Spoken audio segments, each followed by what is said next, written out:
The rumors had been circling the top floor of Orion Enterprises for weeks.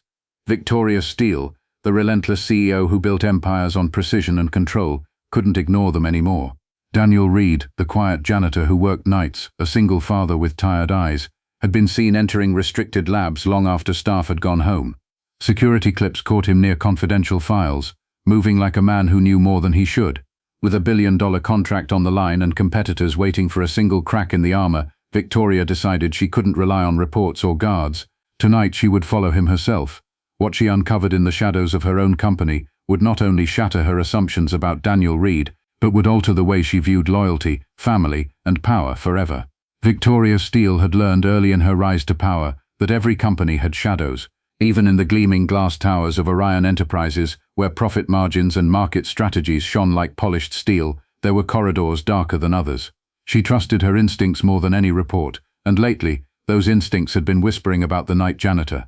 Daniel Reed, 42, moved with the precision of a man accustomed to being unseen. His weathered hands guided a cleaning cart down marble hallways, his shoulders slightly bent as if apologizing for existing in spaces built for wealth. To executives he was invisible, just another uniform blending into the background. But to the security cameras, he had become something else entirely. He lingered where others would pass quickly, hovered near terminals long after they were logged out, and entered restricted areas with keys that technically shouldn't have been in his possession.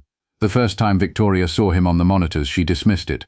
A janitor resting in a chair near an executive's desk wasn't unusual, but when her new CFO mentioned a computer being slightly out of place one morning, she grew curious. She asked for 2 weeks of archived footage and spent hours combing through the silent images. There he was again, 11:43 p.m., entering the R&D wing with no cleaning equipment in sight. 40 minutes later, leaving with something tucked into his pocket. The pattern repeated on different nights, with him appearing in places where the most confidential projects were being developed. She called in Marcus Reynolds, head of security, a grizzled veteran who rarely showed emotion. "What do we know about this man?" she asked, sliding Daniel's employee file across her desk. Marcus shrugged with the casual indifference of someone who had never looked beyond the surface. "Reed, works nights, reliable, been here 4 years, no incidents, single father, lives in a modest part of town. That's it." Victoria's eyes narrowed. "That's it. The man who has unrestricted access to every floor of this building, and all we know is that he's quiet and shows up on time." She leaned back in her chair, staring at the thin file. Daniel Reed, age 42, previous employment, various custodial positions, education, none listed, emergency contact his mother, perfect attendance, no warnings, no disciplinary notes, a model employee on paper, yet in her gut something twisted. Why would a janitor need to hover near servers, or touch executive computers, or slip away into R&D when no one was watching? The more she thought about it, the more unease crept through her. Orion's flagship product was 3 weeks from launch. Billions in contracts depended on secrecy. One leak, one stolen prototype, one line of code slipping into the wrong hands could sink everything. And this man, this janitor, was suddenly everywhere her paranoia pointed.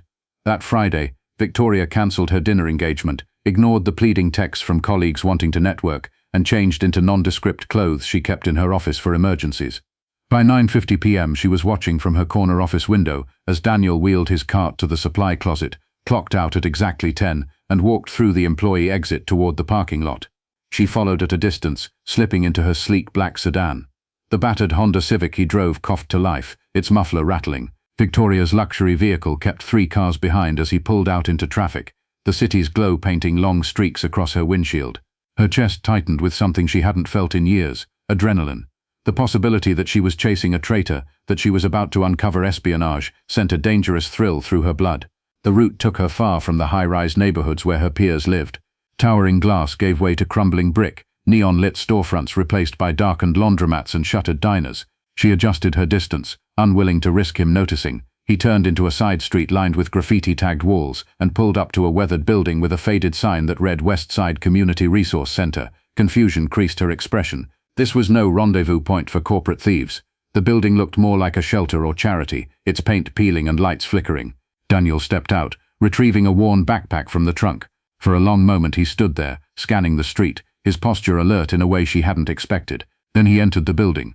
Victoria waited 5 minutes before slipping from her car and circling to a side window. The glass was streaked but clear enough to see inside. The sight rooted her in place. Daniel was setting up laptops, plugging in cables with practiced efficiency. Children began filing in, their laughter carrying faintly into the street. Teenagers, some no older than 14, gathered at the makeshift tables. Their clothes bore the signs of poverty, frayed sleeves, second-hand sneakers, but their eyes lit with recognition as they greeted him. "Mr. Reed," he answered with a smile warmer than she had ever seen on his face at Orion. Victoria's pulse quickened. She edged closer, straining to hear. His voice carried, strong yet patient. "Remember what we worked on last week? Tonight we're going to push further. Let's see if we can build something real, something that matters." He moved to a whiteboard, his hand sketching diagrams she instantly recognized. System architecture, algorithm efficiency, complex coding frameworks that her senior developers debated in boardrooms. The children scribbled furiously, their eyes locked on him as though he were a professor instead of a janitor. Her breath caught. Hours earlier she had seen those same hands wiping smudges from the glass walls of her conference room. Now they traced elegant logic across a board, shaping futures for kids who might otherwise never touch advanced technology. Yet suspicion gnawed at her. Where had he learned these skills? Why did he hide them? And what was in the containers she had seen him carry from Orion's restricted labs? She lingered long into the night, watching him move between workstations, correcting mistakes, encouraging timid hands. At one point he handed out battered laptops to a group of younger children, instructing them gently on passwords and basic safety. Their faces glowed with awe, clutching the machines as if they had been given treasure. Victoria pulled back into the shadows as the door creaked open. Daniel stepped outside, his shoulders sagging with fatigue. He loaded empty boxes back into his car, the same boxes she had once seen him carry out of Orion. But instead of stolen tech, they had held hope disguised as refurbished equipment. Her phone buzzed with an urgent email. She glanced down, momentarily distracted. When she looked up, Daniel was staring directly at her from across the lot, his face unreadable in the dim light. For a moment the world narrowed to the space between them, her suspicion colliding with his unspoken question. Why was she here? "Miss Steele," he said evenly, his voice cutting through the quiet. "Is everything all right?" Her body stiffened, caught mid-intrusion. She forced her lips into a faint smile, gesturing vaguely toward the building. "I was just dropping off support for the center." His eyes, sharper than she expected, searched hers. There was no accusation, but neither was there belief. "The center always appreciates help, especially from someone like you." His tone was neutral, but something in his gaze made her heart pound faster. "If you're interested in what we do, you should come inside properly next time. We teach coding, digital literacy, even resume building, skills that help these kids fight cycles of poverty." For the first time in years, Victoria felt words fail her. She nodded stiffly, hiding the storm raging inside. He returned to his car, leaving her alone with questions multiplying faster than answers. She drove home that night, not with the satisfaction of a CEO uncovering a potential spy, but with the gnawing realization that the man she had underestimated might be more dangerous and more extraordinary than she had ever imagined. Victoria told herself she should have walked away after that night, but the image of Daniel Reed standing before a group of kids, diagramming complex systems like a hidden professor, refused to leave her. She had built her reputation on reading markets, parsing data, spotting patterns before anyone else. Yet somehow, she had missed a man building futures under her nose. The suspicion still gnawed. Was he hiding something darker, or was this the truth? The following week she doubled her private surveillance, instructing Marcus to quietly pull more footage. This time she kept her analysis to herself. The grainy clips showed the same strange behavior. Daniel collecting unused parts, handling sensitive devices with meticulous care, pausing too long near locked offices. To her board, such images would scream espionage. To her they whispered contradiction. If he was stealing, why return to a crumbling community center instead of passing the goods to competitors? Why teach children instead of cashing in? Friday came again, and Victoria found herself dressing down, slipping into anonymity in jeans and a dark coat. She followed his rattling Civic through the city, this time with a steadier hand on the wheel. The center was alive when they arrived. From a shadowed alley, she watched children filing in, younger ones carrying second-hand backpacks, teenagers walking in protective clusters. Their faces changed when they saw him. Laughter broke out, shoulders straightened, and the weight of their daily lives seemed lighter. Inside, the classroom buzzed with energy. Victoria slipped through a side door and found a vantage point near the back. Daniel's voice carried above the hum of keyboards. "Every line of code tells a story," he said, pacing before the board. "You decide whether it's a story of chaos or order, waste or efficiency. Tonight we make it count." His eyes scanned the room, encouraging, grounding. The janitor she had suspected of theft moved with the authority of a leader, drawing diagrams that would challenge interns at Orion itself. She couldn't help leaning closer when one boy raised his hand. "Mr. Reed, could this program track community food distribution?" Daniel smiled. "Exactly the kind of problem worth solving. Let's build something useful." He knelt by the boy's side, guiding his hands on the keyboard. The boy's eyes lit as lines of code began to respond, transforming into real output. Around them, other children leaned in, energized by success. The CEO who commanded boardrooms felt herself shrink in that room of patched-together hope. Her world measured progress in stock prices and contracts. His measured it in changed lives. For a moment she felt a pang of shame. She left only when the session ended, slipping into the night unnoticed. But the questions followed her into every corner of her weekend. Who was this man? Why was he wasting brilliance on scrubbed floors and trash bins? By Monday she had answers. A search through archives and old patents revealed a history that made her jaw tighten. Jonathan Daniel Reed had once been senior systems architect at a rival software company. He had co-authored technology Orion itself had later acquired. Then 5 years earlier, his career had imploded after he blew the whistle on unsafe medical software. He'd won a modest settlement, but was blacklisted by powerful executives who ensured no major firm would touch him. Months later, his wife died of cancer, leaving him alone to raise his daughter. Victoria sat back in her office chair, staring at the report. The janitor sweeping her offices at night had once been one of the brightest architects in the industry, and he had lost it all because he chose integrity. She thought of his tired eyes, the children calling his name, the quiet patience in his voice. It all clicked together like pieces of a design she had overlooked. That week, she returned to the center openly, no longer hiding. The director, an elderly woman named Ruth, welcomed her with cautious warmth. "Daniel never mentioned knowing someone like you," Ruth said. Victoria confessed she hadn't known him at all, not really. She walked the halls, taking in the patched ceilings, the duct-taped chairs, the children working miracles on outdated machines. Everywhere she looked, she saw his fingerprints, rebuilt laptops, carefully labeled cables, programs tailored to real community needs. She lingered at the doorway as Daniel showed an elderly woman how to use video calling software. "She hasn't spoken to her grandchildren in 8 years, Ruth whispered. "He made it possible tonight." Victoria's throat tightened unexpectedly. She realized then that his thefts from Orion were no crimes at all. They were lifelines. But realization alone wasn't enough. Suspicion lingered within her board, and worse, Orion's biggest product launch was days away. A critical flaw had already been flagged by her developers. Panic spread through the executive floor, meetings devolving into blame and fear. Victoria watched as consultants proposed half solutions that would take months. Millions were at stake. Through the glass wall of the conference room, she noticed Daniel cleaning quietly, his reflection watching the screens with more interest than he should have. His eyes tracked error logs left displayed, and she saw something in his expression, a flicker of recognition, of memory. An impulse stronger than caution drove her out of the meeting. She cornered him in the hallway. "You know what you're looking at, don't you?" she asked bluntly. His face remained unreadable. "Why do you think that?" "Because you're not a janitor," she whispered, daring him to deny it. Silence stretched. Then he sighed, low and heavy. "It's a memory allocation issue. If they keep patching over it, it will collapse under scale. You don't fix the roof by painting the walls." Her heart slammed in her chest.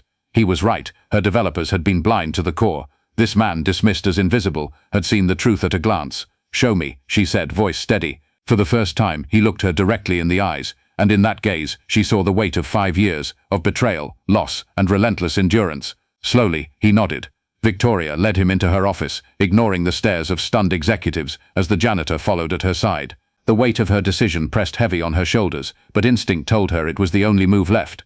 She pulled up diagnostic reports on her screen, streams of red error logs that had driven her development team to panic. Daniel stood over them silently for a long moment, then his posture shifted. It was subtle but unmistakable, the way his back straightened, the way his eyes sharpened, the way his hands hovered just above the keyboard. The janitor vanished, and in his place stood the systems architect he had once been. "May I?" he asked, his voice low. Victoria nodded. His fingers began to move, precise and assured, navigating layers of code like a man returning to familiar ground. Within minutes he had bypassed half the detours her developers had been chasing all week. He worked in silence, except for the occasional mutter that sounded less like doubt and more like memory. "Not here. Too unstable. There. That's the breach point." 20 minutes later, he leaned back, eyes still fixed on the screen. "Your problem isn't the integration layer. It's deeper. Memory allocation in the framework itself. The patches they've been layering are like taping cardboard over a cracked dam. It won't hold when the system scales." Victoria's heart raced. "Can it be fixed before launch?" His eyes flicked to her, steady but cautious. "Yes, but only if you let me work directly. I know this framework. I helped design it. Every fault line, every shortcut. I can stabilize it, but it will take hours of focus." There was no hesitation in her reply. "Then you'll work with the team." The boardroom froze when she re-entered with Daniel at her side. Executives whispered, disbelief painted across their faces. Catherine silenced them with a single glare. "This is Daniel Reed. He was senior systems architect on the original framework. He has identified the real problem, and effective immediately. He is consulting with our development team." Gasps rippled. One vice president scoffed. The janitor, her eyes cut to him, cold and sharp. "The man who wrote the code that keeps this company alive. While you were still learning basic syntax, he was designing systems that changed the industry. If you care about your jobs, I suggest you listen." The room fell into grudging silence. Daniel didn't posture or explain himself. He simply got to work, reviewing logs, assigning tasks with calm authority. His confidence unnerved the team at first, but within hours, even the most skeptical were leaning in, following his lead. The crisis that had seemed insurmountable began to bend under his guidance. For the next 48 hours, Orion transformed into a war room. Daniel barely left the screens, surviving on stale coffee and adrenaline. Victoria hovered nearby, watching the quiet fire in him, the way exhaustion never dulled his precision. She saw the man her research had revealed, the architect blacklisted for telling the truth, the husband left widowed, the father forced to rebuild life from rubble. Every scar had shaped him, and now those scars were saving her company. At dawn on the second day, he leaned back with bloodshot eyes. "Run it now, full scale." The developers launched the simulation. For long minutes, silence reigned. Then charts stabilized, green lines replacing red. The system held. Applause erupted, some clapping Daniel on the shoulder, others simply staring as if seeing him for the first time. By the time Orion's product launched, the crisis was nothing but a shadow. The system not only worked, but worked better than expected, optimized by Daniel's solution. Stock prices surged 12%. Contracts that had hung in the balance were secured. Executives who had doubted him now praised him openly, though unease still lingered behind their polished smiles. Victoria called an all-hands meeting in the atrium that week. Hundreds gathered, developers, accountants, even custodial staff. Daniel stood near the back, still in his janitor's uniform, reluctant as ever to step into the light, but she gestured him forward, and with visible discomfort he obeyed. "Our success," she began, her voice steady and commanding, "isn't about avoiding failure, it's about recognizing value where we overlooked it. The man you've seen mopping floors at night once designed the systems we run on today. When we dismissed him, we dismissed our own future."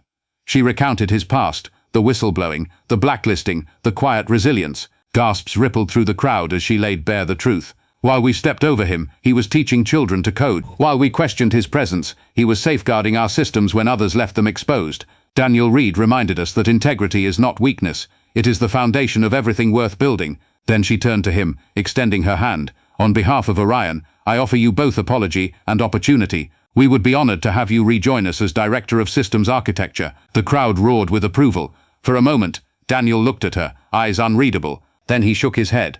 "I can't," he said softly, his voice carrying through the hushed atrium. "I made a choice once, to stand for truth, even when it cost me everything. That path led me here, to these kids, to a community that needs me more than this company ever did. I won't abandon them." Silence fell. Victoria had expected resistance, but not refusal. She steadied herself quickly. "Then I propose something else. Orion will establish a technology access initiative in partnership with your community center. We'll provide equipment, training, and mentorship. And you," she paused, meeting his eyes, "will lead it as Director of Community Technology Outreach, not as a janitor, as the architect you were always meant to be." This time he smiled, genuine, unguarded. "That," he said, "I can accept." The atrium erupted again, louder, this time with hope, rather than relief. The transformation began almost immediately. With Orion's full support, the Westside Community Center evolved from a crumbling building into a hub of energy and opportunity. Outdated machines were replaced with rows of gleaming workstations. Walls once held together with tape and fading paint now displayed vibrant murals painted by students who had found not only code but creativity. Daniel still arrived each evening after his janitorial shift, but now he wore a badge that read Director of Community Technology Outreach. His eyes held the same warmth as ever, but the quiet resignation that once shadowed them was replaced by purpose. Victoria visited often at first to oversee the investment.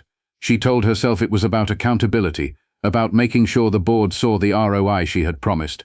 But she knew the truth as she lingered longer than she needed, watching Daniel move among the students. His voice carried calm authority, his hands guiding with patience. Where she measured value in numbers, he measured it in sparks of understanding, in children suddenly realizing they could shape their futures.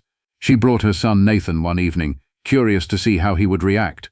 To her surprise, he dove into the coding exercises with uncharacteristic enthusiasm. Daniel crouched beside him, showing him a three-dimensional modeling tool. "You've got a knack for spatial reasoning," he said, smiling as Nathan solved a challenge that stumped even some adults. Victoria watched her son's eyes light, in a way they never did when she spoke of quarterly reports or board presentations. For the first time in years, she felt a part of her heart soften. Weeks became months. Orion employees began volunteering at the center. Former students returned as mentors. What had started as a charity initiative grew into something greater, a movement where corporate resources met community need, each reshaping the other. And through it all, Daniel remained the quiet center, steady and humble, never once acting as though he had saved Orion from disaster. Victoria found herself learning from him in ways she hadn't expected. He listened more than he spoke, taught by example rather than command. In board meetings, she noticed her own tone shifting, less sharp, less impatient. She began to fight not only for profits but for programs that nurtured people. Some colleagues resisted, but the metrics soon silenced them. Brand perception soared, recruitment pipelines flourished, and even investors admitted the initiative was good business. One evening, after a particularly heated budget review where she had defended the center against skeptical board members, she found Daniel waiting outside. "You didn't have to fight so hard," he said quietly. "Yes, I did," she answered, meeting his eyes. In that brief silence, something passed between them. Acknowledgement, gratitude, something deeper neither dared name. Their children bridged the distance before they did. Nathan and Emma became inseparable, their playdates stretching into study sessions, their laughter filling homes once too quiet. Through them, Victoria and Daniel's worlds intertwined more naturally. Dinners followed, conversations lingering long after the children had fallen asleep. For two people who had built walls of armor, vulnerability came slowly, cautiously, but undeniably. Daniel asked her one night why she had followed him instead of simply firing him. She considered the question carefully. "Because something didn't add up," she admitted. "I needed to understand before I judged." A small smile touched his lips. "Most people find judgment easier than understanding." "I've been judged before," she said softly, conveniently, carelessly. "I won't do that to someone else." He looked at her then, really looked, and for the first time she saw the man not only defined by scars but shaped by them, and she realized she was no longer staring at a janitor, or even at the systems architect he once had been. She was staring at a father who had rebuilt his life from nothing, a man who carried resilience like a second skin. 6 months later, the West Side Center hosted a grand reopening. The new Jack Reed Technology Lab bore his name, despite his protests, unveiled with applause and tears. The atrium filled with students, executives and families, celebrating not only equipment and programs but possibility. Victoria took the stage, her voice clear as she spoke, not about profits but about purpose. "True innovation," she told them, "happens when we see potential where others see none, when we value contribution over credentials, when we remember that talent is often hidden in places we overlook." Daniel stood quietly at the back, uncomfortable with the spotlight, but she noticed his eyes shining. The students presented him with a handmade plaque that read simply, "For the man who showed us what we could be before we believed it ourselves." He accepted it with a smile that reached his eyes, rare and unguarded. Later that evening, as the crowd thinned and families drifted home, she found him outside, securing the building with the same careful precision he had once used sweeping hallways. Nathan ran up to her, breathless. "Mum, can Emma come over this weekend for another coding sleepover?" Mr. Reed said, "It's okay if you agree." Victoria laughed, the sound unrestrained, surprising even herself. "Yes, I think that can be arranged." She glanced at Daniel, who was smiling softly at the sight of their children racing ahead toward the parking lot. They walked side by side to their cars, her luxury sedan gleaming under the streetlights, his worn Honda parked beside it. For once, the difference in their lives didn't feel like a barrier. It felt like contrast, two colors blending into something stronger. At the door of his car, Daniel paused. "Some of the parents are organizing a community dinner next weekend. Nothing formal. You and Nathan would be welcome."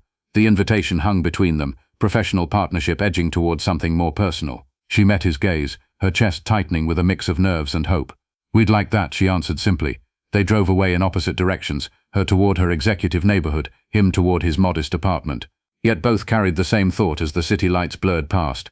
Sometimes the people we least expect become the ones who change everything. Victoria caught a final glimpse of the West Side Center in her rearview mirror. The building glowed softly in the fading light, no longer a crumbling shelter but a place alive with possibility. It stood as a reflection of Orion's transformation, and of her own, a reminder that value could never be measured in quarterly reports alone. What had begun in suspicion had turned into respect. What started as a secret pursuit had grown into partnership, and what had once been nothing more than professional distance was slowly, cautiously becoming something more. She smiled to herself, content to let that part remain unfinished. Some designs needed time before their true architecture revealed itself. Behind her, the new sign caught the last rays of sun, bold letters declaring built for second chances, for a company, for a community, for a single father and a CEO who had both forgotten how to trust, until sweeping floors and steering corporations brought them back to what mattered most. The story wasn't finished. In many ways, it was only beginning.